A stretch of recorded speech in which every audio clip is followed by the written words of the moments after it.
Ezra Hashem, today's daf is Masechta Baba Basra Daf Ayin Aleph, and we're going to begin on the Mishnah on Daf Ayin Aleph Amid Aleph. Here we go. Again, we're discussing what is when you make a sale with somebody, what is included in the contract.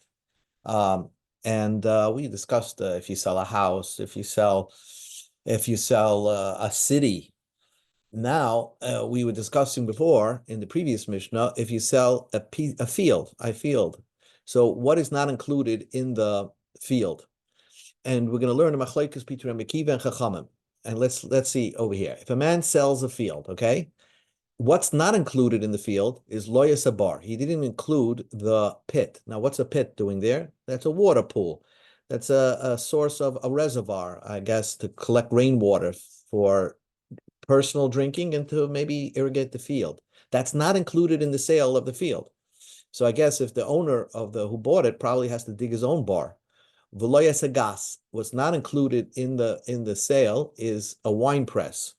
A wine press, let's say you have a wine press on the field, so that's not included because a field that you sold is what grows produce, but not the wine press. V'loy es ha-shoivach. Shoivach we've seen before. Shoivach is the dove coop. So if you raise doves over there and there's little homes for the doves, those are not included in the sale of the field. Now, says the Mishnah, let's say they're abandoned. Bein charevin, bein yeshuvin, whether it's abandoned or whether there's actually a dove in there, or whether you still use the gas, or maybe the pit is almost empty with water. Still, it's not included into the sale, because you would have thought if it's abandoned already, so when he sold the field, he sold that too. No, he only sold the field, but the bar, gas, and shoivach are not included into the sale. Now, again, here comes the crux machlekes, and it's very important to remember this machlekes. Well, guy sold the field. Now he didn't include the water pool. So how is he going to get to the water pool if the whole field, besides the water pool, was sold to somebody else? So Rabbi Akiva says like this: "V'tzorach likach loy derech divrei Rabbi Akiva." Rabbi Akiva says that he has to buy from the purchaser, the man he sold the field to.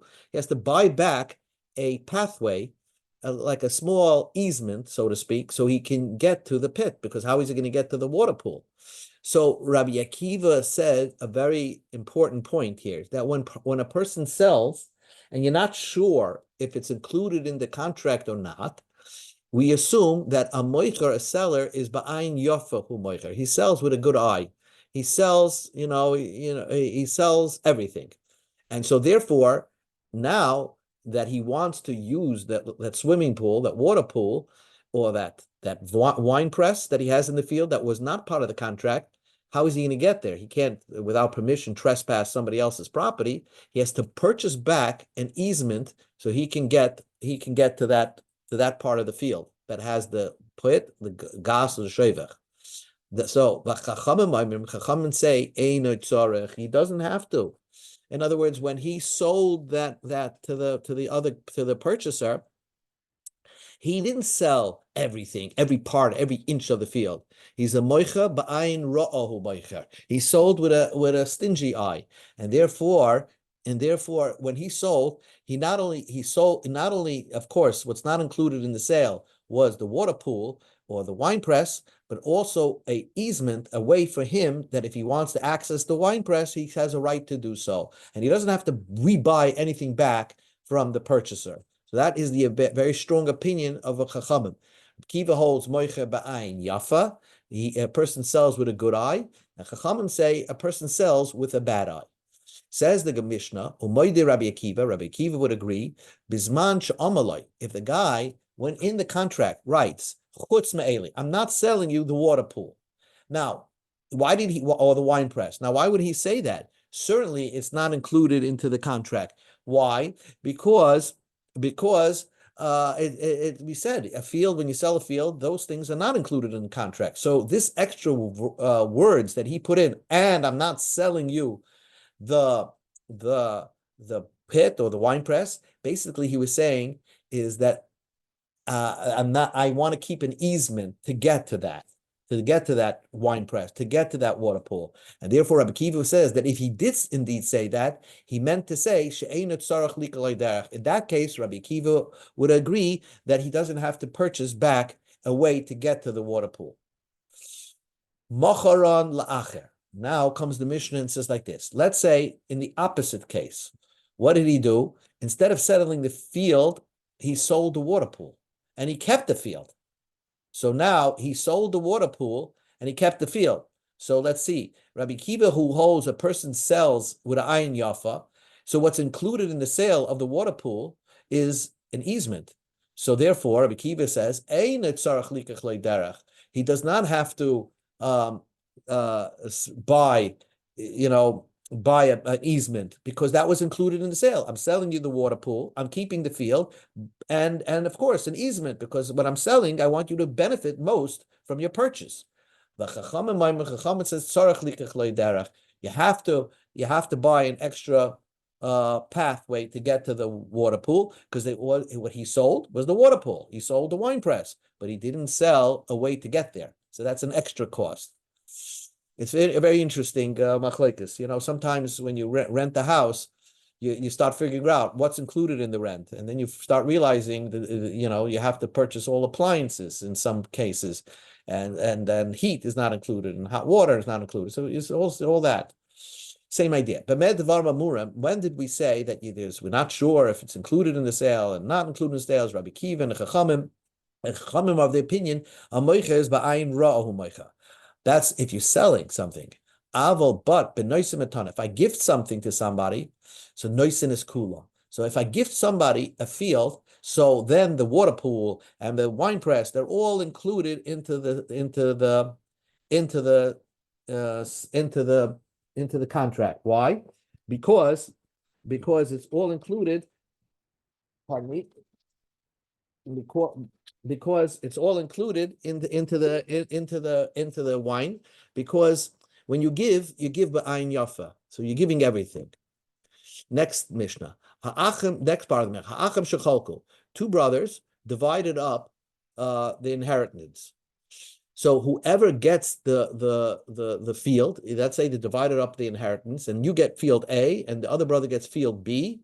So not only did he get the field, but he got anything that's on the field, even the wine press, the water pool. Zachu b'sada, if you are getting the field, if you merited the field, zachu b'kula, you get everything. Now says the Mishnah, hamaksik b'nichse hager, someone who takes over the possessions belonging to a convert. A convert, let's say a single guy who's a convert, converted to Judaism, and has a bunch of assets. So when he dies, since he has no living relatives, no Jewish living relatives, so therefore, in Jewish law, everything becomes hefker.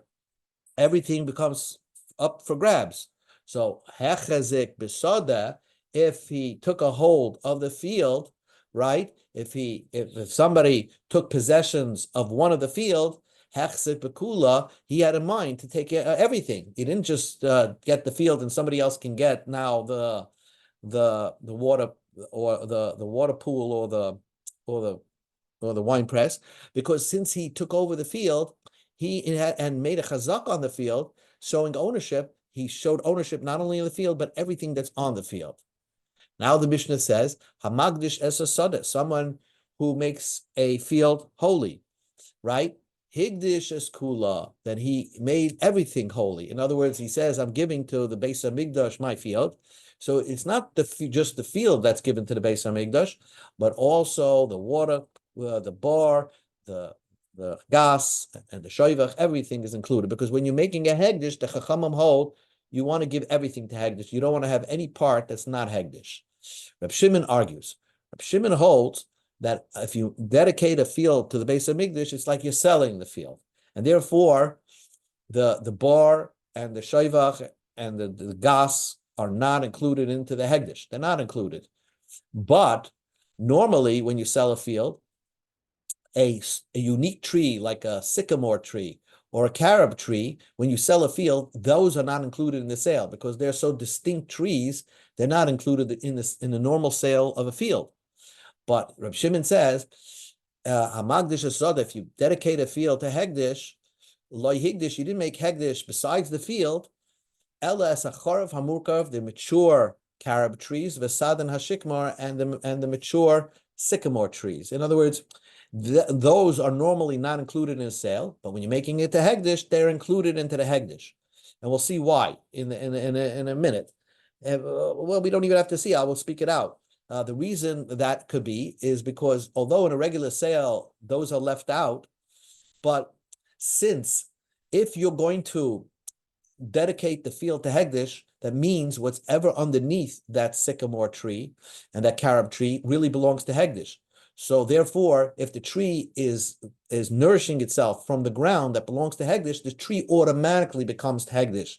In a sale, it may not be part of the sale, but in Hegdish, Rabbi Shimon holds that is part that has to be included into the Hegdish.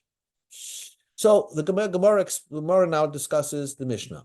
Maishno mecher or maishno matana. What is the difference between if you sell something, you don't include the bar and the gas and the shoivach, and when you're gifting to somebody a field, everything is included into the gift.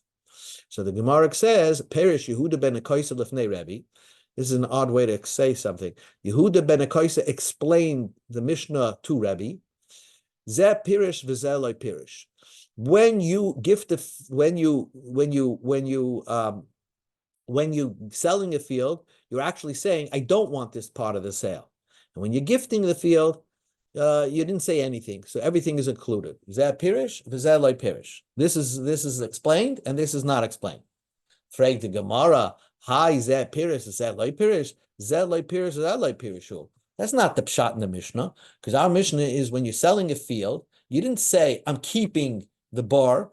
You're just selling a field. We're telling you, the pshat in the Mishnah is that we're telling you that's not included into the sale.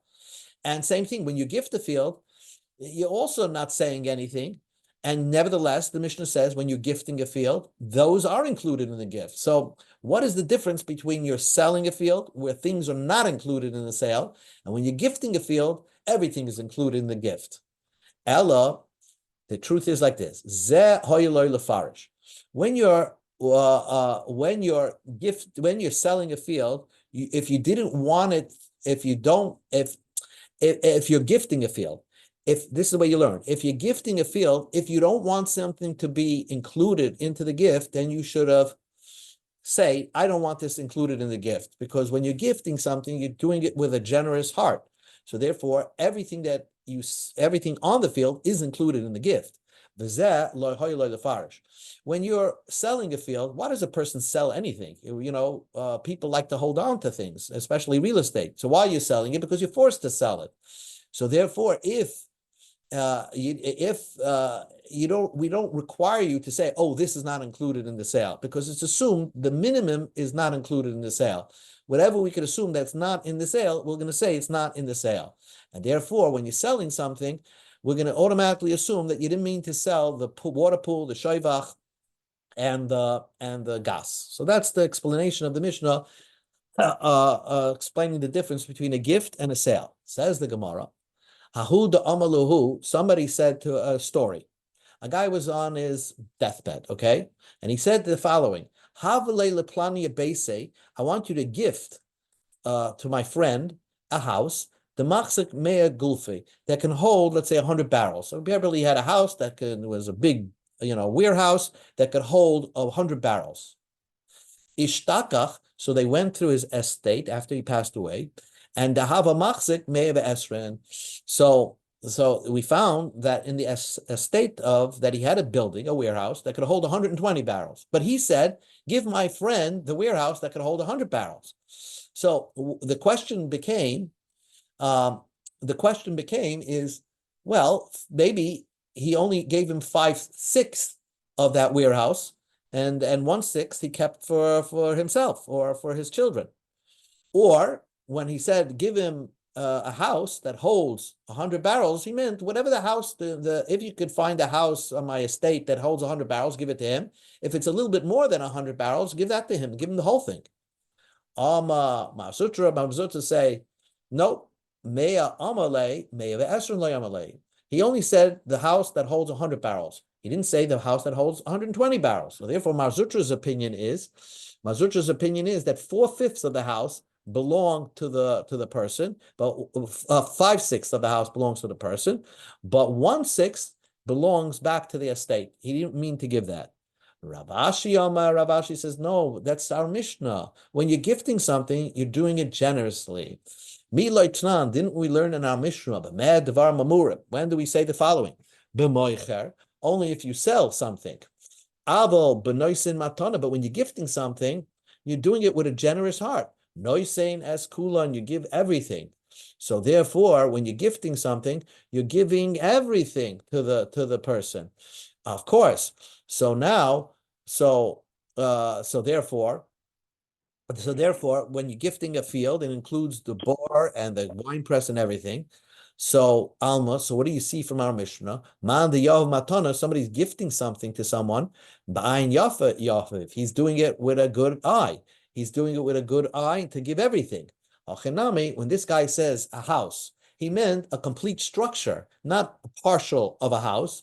And therefore, even if you only found a house that could hold much more than what he said, it could hold 120 barrels, and he said the house that holds 100 barrels, and the Yav Matana, the one that's giving a gift, Ba'ayin Yafet Yahav, is giving the gift with a good eye. And therefore, Rav Ashi disagreed. He said the guy could keep the entire house.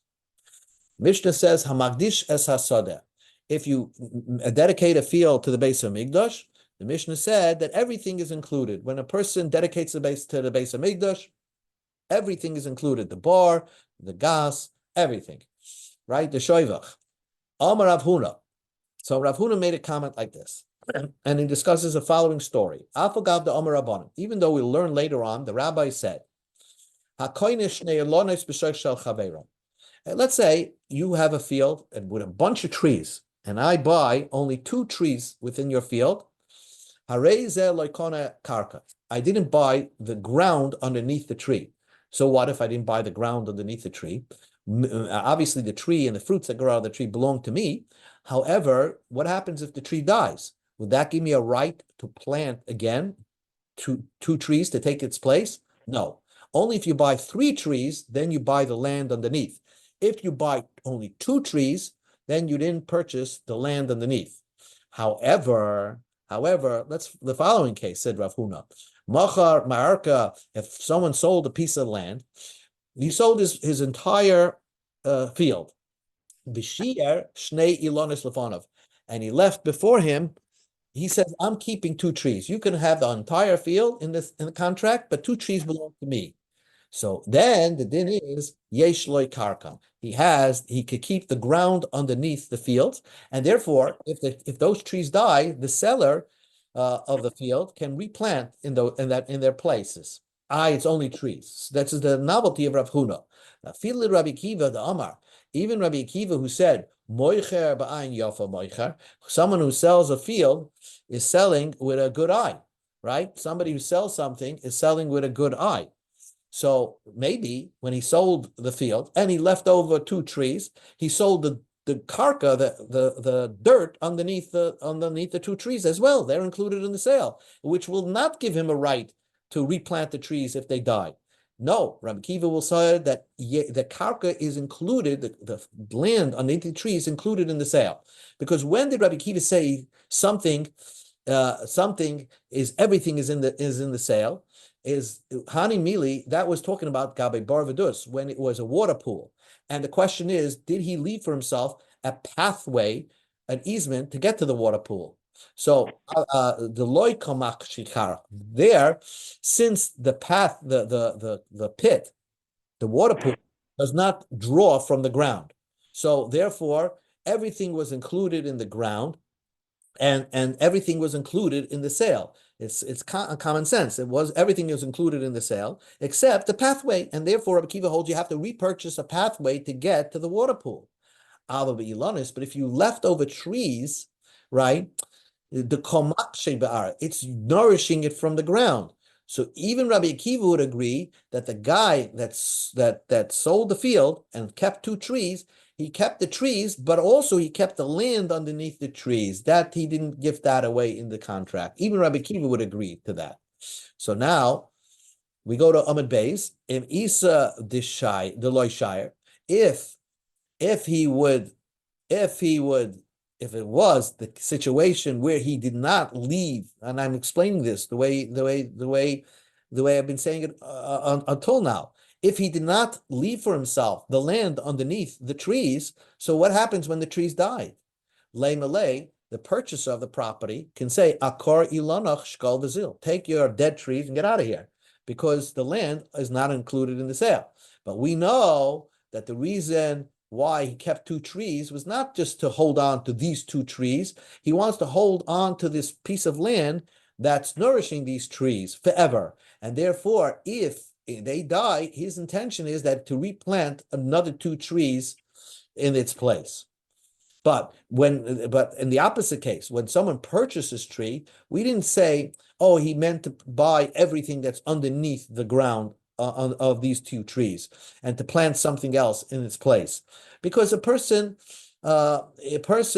he just bought the trees because he wants to benefit from the fruits of those trees, but not the land underneath. Tanan, we learned in our Mishnah, Reb Shimon says, Hamagdish as a soda, someone who makes a hegdish holy. Okay, so that's like a sale. So everything, nothing is included in the sale, the bar of the dus, and loy higdish el achorav hamukam v'sadin chashikma. But the mature carob trees and the mature sycamore trees are included in the hegdish. That's Reb Shimon's opinion. Now, explain, why would these, if in a regular sale, when you sell a field, the sycamore tree, the unique sycamore tree and the carob tree is not included in the sale, so why is it when I make it hegdish to the Beis Hamikdash, they are included in the hegdish? Isn't making something hegdish like selling something to hegdish? The Tana law, that we learned over there, Reb Shimon, Ma'atam, what's the reason? Hoil the yonkim is hegdish. The reason why it becomes hegdish is because when you're selling the something, when you're gifting, when you're making something hegdish, the ground, all the karka is hegdish, and therefore these trees, although they're unique, are nourishing from the field of hegdish, and therefore they automatically become hegdish, not because you intended them to become hegdish, but the ground you donated to hegdish. So anything that is nourished from the hegdish ground becomes hegdish automatically, and that was the opinion of Rabbi Shimon. Now, but wait a second. If hegdish is like selling something, and we just learned, Rav Huna said, when you sell something, you're keeping the land for yourself, right? Because even if it's just two trees, the land underneath is yours. So then the sycamore trees are really nourishing themselves from land that does not belong to hegdish, because the land remained in the title of the person that's making it a hegdish. So the isal kedaitich, if you think shiur shire, that a person leaves over and holds on to the land and does not give it to hegdish, so then kinki yonki, when the carob tree and the sycamore tree are nourishing themselves, they're nourishing not from hegdish ground, but the nafshei kayanke. They're being nourished from ground belonging to the person, to the magdish, not the ground now belonging to hegdish. So this is a question against Rabbi Huna. Rav Huna says that a person keeps the land, and from Rab Shimon it means that when you're selling a land and when you magdish land, you're giving it all away, even the land underneath. Answers the Gemara. Rab Shimon the Amak Rabbi Akiva. You're right. Rab Shimon holds like Rabbi Akiva, that when you're donating something to hegdish, you donated the land underneath. And Rav Huna would agree now that if you're selling a land and you're holding on to two trees, Rabbi Akiva will hold that the land underneath the trees are part of the sale. So who's Rav Huna's opinion that says that the land underneath the trees is not part of the sale? Rav Huna, the Amar, Rabbanan. Rav Huna holds like the Rabbanan. As we learned before, Rabbanan say that when you're doing something, you're doing ba'ayin ra. It's not, if you're not sure if it's included in the sale, it's not included in the sale. So the land underneath these two trees are not included in the sale. So the Gemara says, K'Rabbanan, Pshita, what's the novelty? Rabbanan hold that idea. Rabbanan hold of that idea. Ayin Rav. Certainly, even without Rav Huna telling me this, that the land is not included in the sale, I will always on my own say that it's not included in the sale. It's only, like we said in the beginning, like we thought, Rabbi Kiva, who normally holds Ayin Yafa, that you're giving it away, in this, you're giving it with a good eye, you're holding on to the land. But the Rabbanan, to say such an idea that you're keeping the land, that's obvious. So the answer is nafkamina the inafal hadashasaluhu. Yeah, according to Rabbanan, you're right. You're keeping the land, but I wouldn't know this idea that if the tree died, you'll be allowed to plant there. Maybe it's not included in the sale, but you wouldn't be allowed to replant. So that's what Rav Huna is teaching you, that Rabbanan say that when you gift a field and you left over two trees, the land, of course, is not included in the sale, but more than that, if the tree dies, the seller has a right to replant in the place of those dead trees. Okay, we'll continue this discussion tomorrow, Bez Hashem. Good.